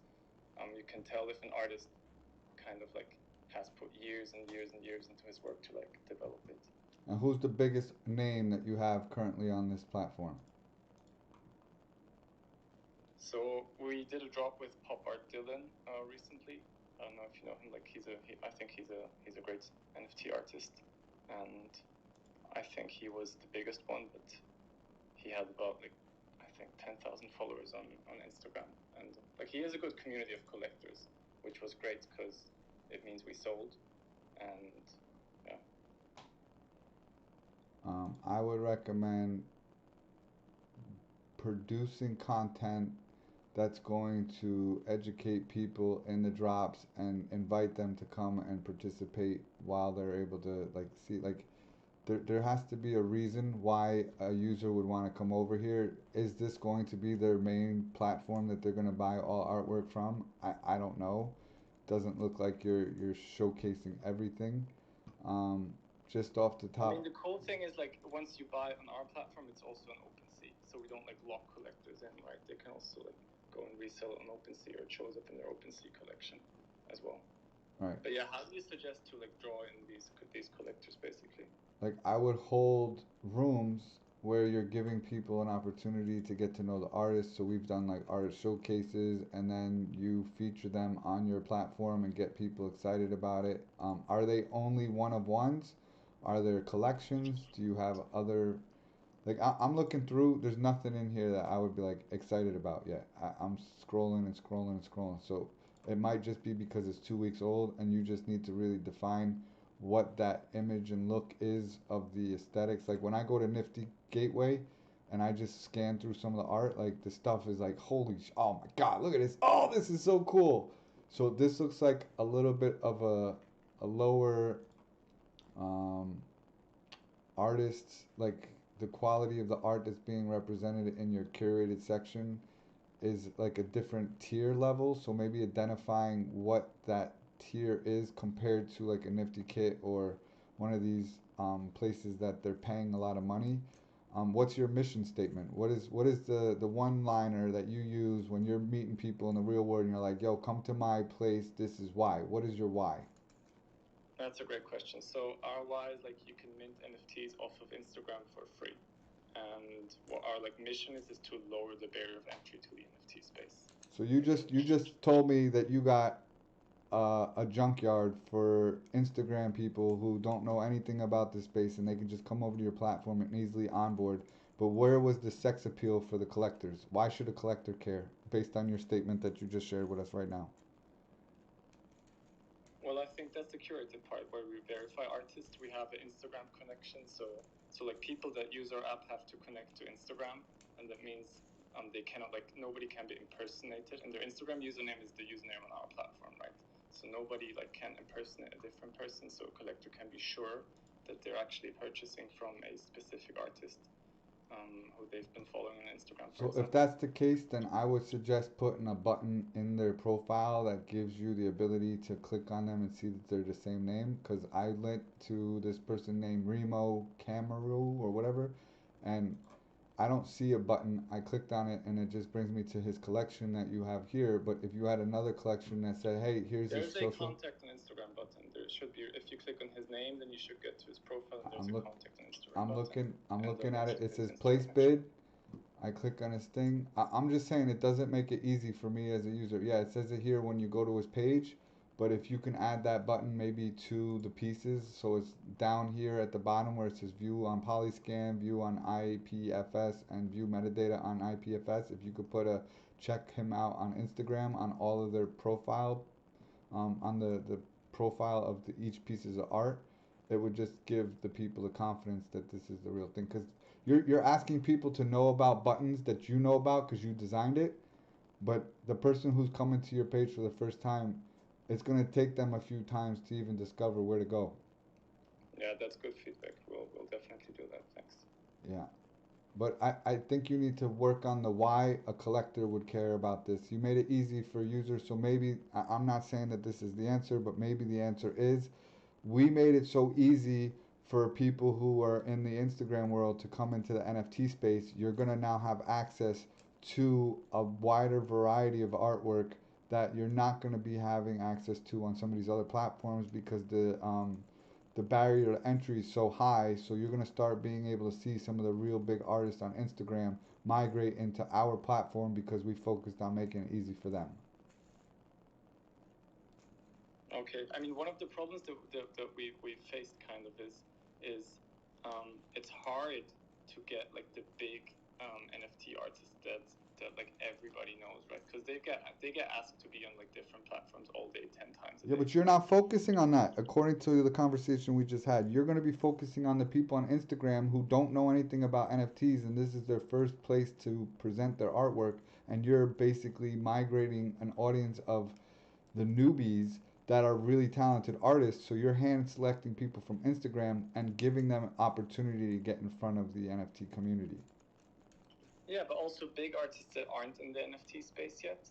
Like we've talked to some bigger artists which are like new to the space, and I think like we would provide value there. But still, as like a new platform, I guess it's like we kind of like still have to make our name. But yeah, I think we'll get there definitely. Hey David, how you doing, mate? Hi, how are you? Good, it's Mr. C. Oh, hi. I didn't see you. Hey, Alex, do you have a minute, a second? Yeah, I got one more question. We're going to answer this last one, and then we're going to close this room. So what's the question? My question is, I downloaded Airtime. I'm trying to figure out where I find the subscription part of everything. To subscribe to your the platform. Oh, okay, so if you go to Airtime, you're just going to search for NFTs.tips, and we have a room running right now. It is, we currently have 16 people in that room right now. And it has the little piggy bank and a 3D model with the Ethereum coin going on it, and it has a triangle, and it has NFTs.tips. So if you type in the little search bar and put in NFT, we're the first one. So I have that. I'm in there. So does it automatically just charge me monthly, or how does it work? Airtime's free. There's no monthly charge. You're in there. But I thought we were gonna. I'm sorry. I'm getting a matrix. I'm not able to hear you clearly. Can you say it again, please? I thought we were paying for the subscription. The subscription you might be referring to as Patreon. Okay, and what is that? What is that info? So that's a model that we were working on building, creating a membership. We're going to create special onboarding videos to different platforms and doing different things. I currently started doing streaming live, so we're going to be streaming every morning and creating content for people to come in and experience the information. So you're going to get first access to all that stuff. As we're creating the like special content and the behind the scenes stuff, we're gonna increase a lot of other members like type information and things like that. It's still in the development. I'm juggling like a million balls, so we're working on developing a core team of people behind the scenes that can help me, facilitate this a little bit better. But as of right now, we're just using the membership to kind of make this a little bit more sustainable for us to continue to just share all this information daily and be here to help the community flourish. Got it. Okay. So you'll let us know when it's ready. Yeah, absolutely. I'm going to be working on that. We also have Mr. C and I are working on creating a toolkit app that we can have for downloadable in the future, so we can help onboard people using an iPhone or Android application right on your phone that would give you access to different special tools that are used to evaluate projects or create like a roadmap to get other people excited about certain things. So we have a lot of things that are being worked on simultaneously, and just juggling the community, opening and holding rooms, sharing, and giving people access. It just takes a lot of time out of the day. So we're working around the clock, 24 hours, 7 days a week, every day for you. Thank you, Alex. You're doing a great job for the community, and thank you for all you're doing. Thank you, man. I appreciate you too. Alex, thank you. I learned a lot today, as every day. Thank you. Yeah, and Alex, thank you. Once I get that Friday, let me know how you want me to play and how I can support you and all that wonderful stuff, man. All right, cool, man. And congrats, baby. Thanks, bro. Thank you. Thank you. Also, real quick, Alex, I just wanted to come here. It's my first time today. I just wanted to come here and just show some gratitude and appreciation. I've learned so much today about NFTs. I've been in this space for probably like about 5 months now, but I've learned so much, and I just wanted to say that, I'm grateful to be here, and I'm looking forward to adding value to this community. Also, congratulations on your marriage. Thank you for everything. Thank you. If you guys want to help support the foundation, we're actually a 501c3 right now, And I decided at the beginning of this to not take any money out of the clubhouse. So if you guys use the clubhouse and click on my profile, it says give money. All that money goes directly to the foundation to help make it more sustainable for other people. So if you guys want to help and support, there's the Patreon or the opportunity for you to donate right through Clubhouse, or you can go to the website and there's a donation tab where you can create like a PayPal thing. We're just trying to come up with ways, just the amount of time and energy that it takes for us to discover things and share things and be completely transparent and open. I'm not making really a salary or doing anything. We're making all this because we want to and grow the community. So now we have to start working as a community to figure out how we could start creating ways to create passive income so it can continue to help us make more opportunities for the community and everything else. So I think the community is the most important part. If we just focus on growing business or doing other things and not focus on the community, the business is going to make the community dry up, and then you're not going to have anybody to share these awesome new projects that you're working on in the future. So for you new guys that are just coming here, 6, 7, 8 months ago, it wasn't uncommon when somebody came in the room after learning how to mint for the first time, and they came in and they're all excited and they're like, hey, I minted my first piece. And then somebody in the room would just be like, hey, I just bought your first piece. And like the tears would start running down their face, and the joy that like you can hear, like these people are emotional because they didn't even know what they were doing. They just followed a few steps, and then somebody in the community just wanted to support that person and give them that hope and give them the dreams and give them that reason to keep going through these little pain points that we have to all go through to get into this space. But just to hear how the community was able to support each other and grow, and this isn't about me, this isn't about any one individual, it's about all of us. We're all here together, and whether you see the name of it being NFTs.tips or another name, we're all one community, and it's up to us to decide what we want this future to look like. So let's put in the work. Let's drive the car together and take it to the destinations that make the most sense. Hey Alex, this is Tenji Colin. How often do you have these rooms, and around what time? I usually wake up and I hold the rooms open until I get called to do something else. So I got called in the last 2 days to drive back to New York to take care of some work. So I'm going to be taking care of that. I'll come back. We'll open rooms up on airtime. So basically, when I hang up this, I'm going to jump in the shower, and then I'm going to be hanging out in airtime. So if you guys want to come on airtime, it has a little functionalities that are a little bit better than Clubhouse as far as communication and sharing information. There's a chat. So as we communicate and links are shared or ideas are shared or drops are happening, we can have it happen inside that chat. And even though you close the room, that chat always is living. So we have the ability to be in there all the time and share information. And it also has a video functionality that if you so choose, we can start meeting people in face-to-face and learning about each other and growing a stronger bond and relationship. When we did the NFT Miami, people only had a profile picture and a voice signature to go by, and it was pretty wild to hear how many people were like standing in a room and they heard somebody speak and they turned around and they're like, I know you from Clubhouse.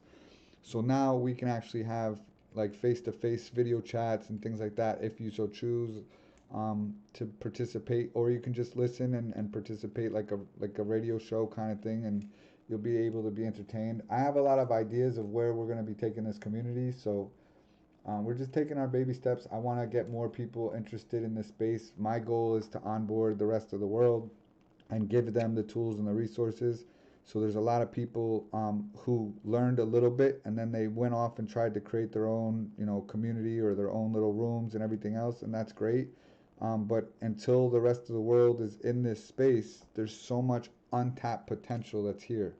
So if you think about how many people are currently using and transacting with NFTs, I believe that number is in the close to 200,000 people is really the only people who are consistently working in the NFT world right now, according to some reports I read. So think about 200,000 people compared to the rest of the world. And if you hear the amount of money that's moving around in this space right now, what would happen if the rest of the world is in this space?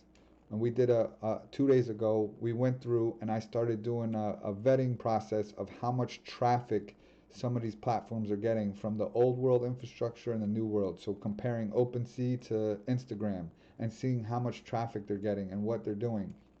And when you start seeing the numbers and you're like, wow, this space has so much room to grow, and you guys found this space now, imagine what's going to happen in 2 to 3 years from now, 5 years from now, when you guys created your first NFTs and there's value that you put out into the universe and you gave opportunity for people to buy your piece, but you're part of the pioneers. You guys were here first. So then 5 years when people started, learning about it and they're just like, oh my God, and you're already a well-versed, well-understood person in this space, you're able to sit here and be like, wow, look, I understand this. You guys are going to have career opportunities and everything in between that you can't even comprehend right now because you're just trying to drink from a fire hose right now. The information's coming at you so fast and you don't know how to just grab it. And I think part of it is just spending the time listening to the stuff, and then one day it's just going to click and your brain's going to go, I get it. So don't be discouraged. There's a lot of information that's being shared, and it's just taking the time and knowing that you're in good hands. And together Preach. we're going to win. Preach. I'm not We're all preaching. gonna make it. Thank you, Alex. You're welcome, guys. Dude, Thanks again, Alex. if you told me I had to do another application hangout with you, I'd be, oh man. But airtime, dog, come on, you just opened up my mind, dude. This is gonna be fun. I'm downloading it now, baby. I'll see you there. So one of the things I see for airtime is I want to create do you know what the word surrogate means? Yes. So there's a movie that I watched probably 20 years ago where they had these robot surrogates and people were able to interact with these robots and give them access to the real world, and they never left the comfort of their own home. So we have people who have VIP access to different events and VIP access to Miami or Bitcoin New York's coming around the corner. So you guys that aren't able to jump on a plane or get tickets to go to these events are going to be sitting there going, man, they're having all the fun and I can't participate. So a potential opportunity for those people who do have those tickets to just increase their financial interest. They could potentially sell their time, go on airtime, and be a surrogate, and you basically can control them and give them the direction that you like. Hey, I want you to go and have an interview with that person, or communicate over there, or just having that person be able to walk around and give you a front row seat of everything that's happening. To me, this is where the future is going. We're going to be able to access the world with a click of a few buttons and be everywhere all at the same time whenever we want. So coming up with new ways and new tools and new things that could potentially increase our reach and network and information and access is what I'm looking at for the future. Yeah, that's awesome. Look, just real quick, we started this company, All Games Interactive. They're still around. Me and my friends were doing this airtime thing just like this before Google Plus was Google Plus. And we started crashing their servers, and we met this guy named Justin who was at E3. We're like, Justin, can we use your servers? Because he had Justin.tips doing live casting, which this is. And we started crashing his servers, and he said, hey, this is kind of cool with these gamer people. Let me start something called Twitch. Dog, you're making me go back a couple decades with this. Yeah, so one of the other things that's really cool is I'm streaming live in airtime. I can put a YouTube video, I can share audio, I can share my pictures directly from my phone, and it just becomes a better tool. So back in January, February, March, we were doing artist showcases and using the PTR functionality for people to see the artwork, which was not the best use for an artist who's trying to show off their NFTs. Now we can actually walk you through with a whole browser experience and have the community connect. So there's a lot more things that we could do and connect with on this specific app. So I'm gonna hang up. Just real quick, how do we follow you on it? Just search your name. Just search NFTs or NFTs.tips inside the functionality. Or if you guys want a shortcut, the fastest way to get to the link for the specific room is go to NFTs.tips/start. And you're just going to fill out a quick little form. We're going to start a newsletter soon and start giving you information that you should know about. And we're going to have that link right there. So after you fill out the form, there's a little button. It says join airtime. And you'll be able to download it and open it right there. Bing, bang, boom, like a bolt of lightning. Yeah, I appreciate that, Mr. Speedy. Just say it a little bit slow so everybody catches that. Not that I missed it, because I caught every little pixel you just threw out there. But for the rest of the group, NFTs.tips/start.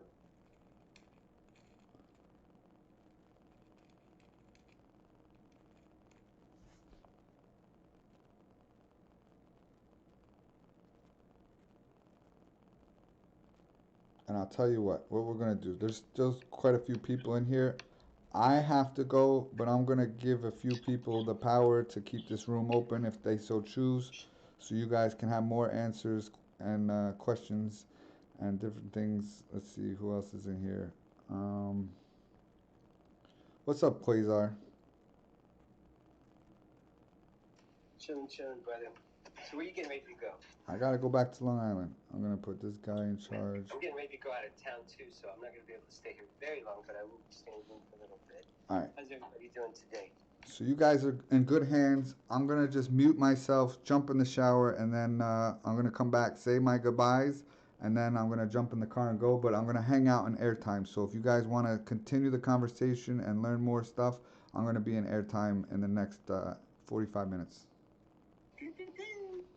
I'm there, baby. Good morning, everybody. Chillaxing. Good. If you guys haven't gone to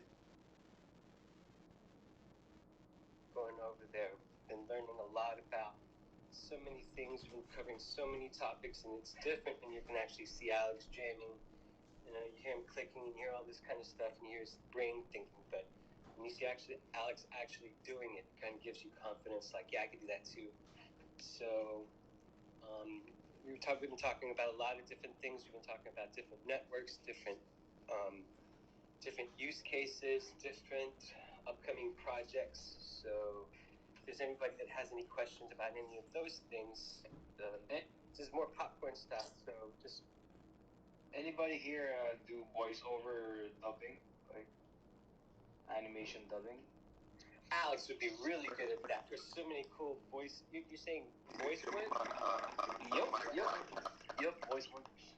Because I'm actually launching a platform where we can do animation of these all NFTs, so you can use your apes, your punks in this animated series, something like that. I don't know. I mean, I can record people, but I don't know people that actually do it. So that's kind of a good one. I'll hit you in the back channel, so maybe you can recommend some people I can talk to. Cool. But I do have friends that do that for a living, and they have websites and stuff like that. But I don't know about anybody in particular for tips in the tips community. These guys do more like ads and stuff like that. But maybe that's more of an LA thing. Maybe there are some cats that know people in LA. Yeah, hello. It's much better if we're gonna do some from the tips, so we can actually broaden our network. Hi everyone. Good morning. This is Matthias. I do video editing and film production out here in LA, as well as I have a studio for audio recording. If y'all want to hit me up in a back channel, we can work together for sure. Cool. Yeah. Hey, Vic, this is Nicole in the green. If you're looking for voiceover actors, there is someone here called IPC, I Paint Creatures. He is leading a whole team. IPC, right? IPC, I Paint Creatures, one word. That's his handle here. Definitely get in touch with him. He has a whole troop of folks that are doing voiceover acting, and they've just started their NFT project as well. Nice, Nicole. Thank you. I'm gonna look that up.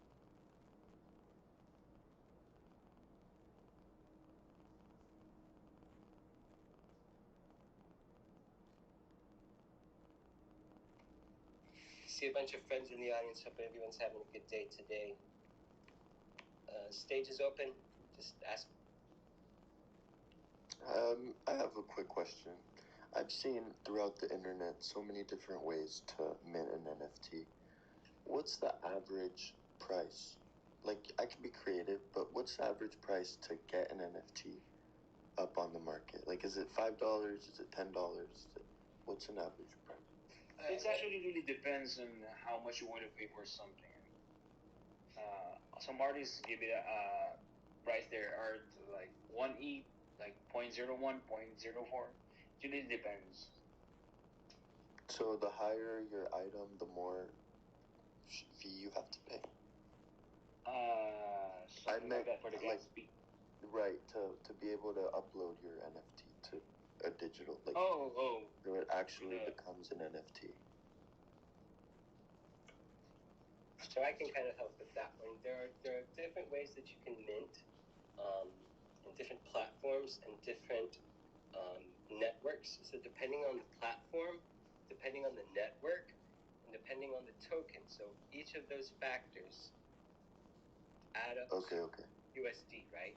So depending on your target market, right, who you're trying to aim your sales to would be who I would select. So there are many artists in the space that are on different platforms, on different tokens.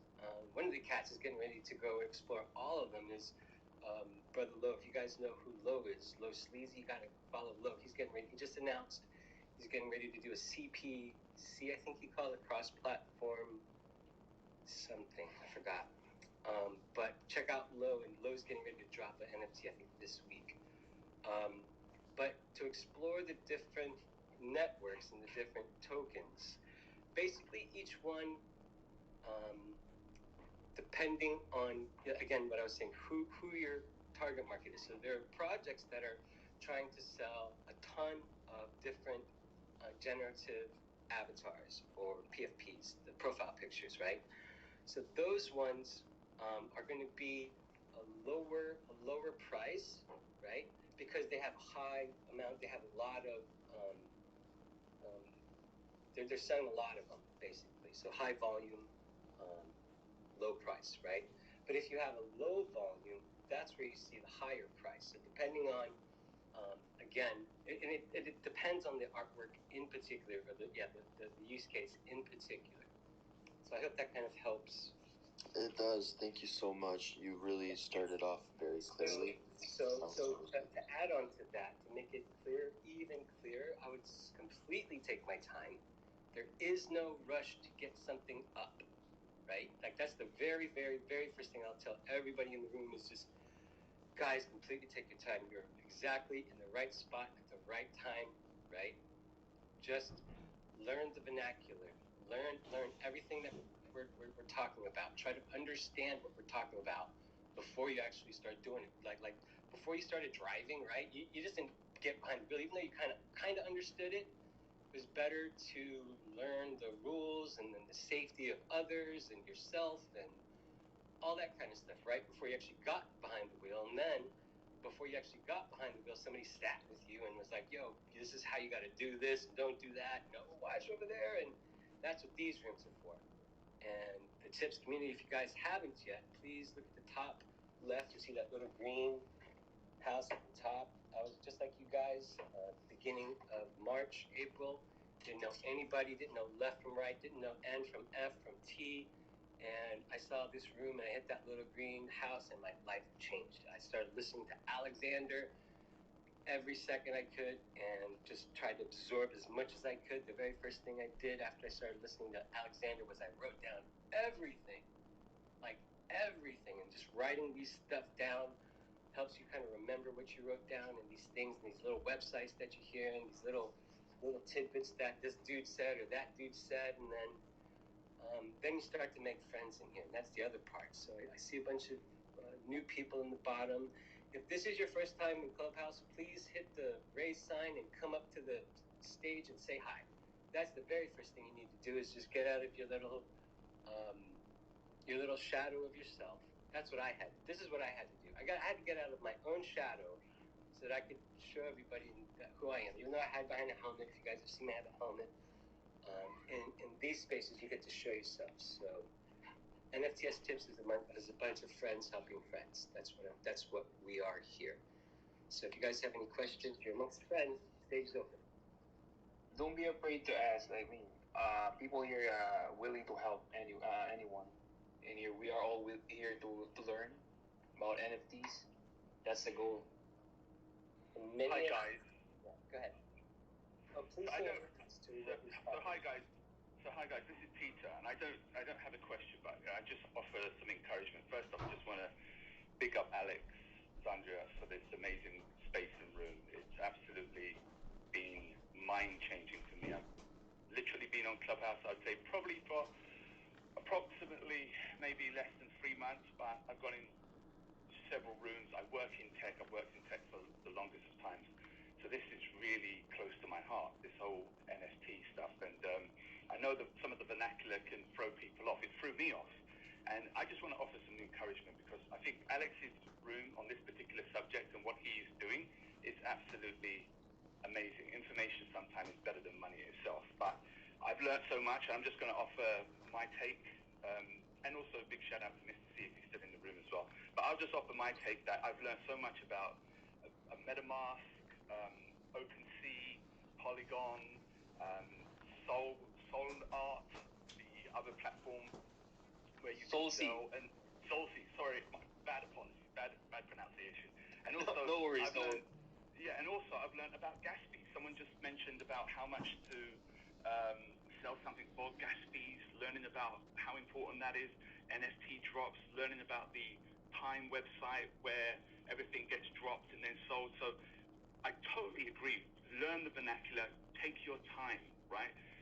If you really are passionate about art and making a difference and looking for that independence, that freedom, with all of the financial assets that can come, learn the vernacular and also work on your craft and be passionate about it because I've learned so much, and if I can do it, anyone can do it. But you have to be passionate about this space and you must want to build community.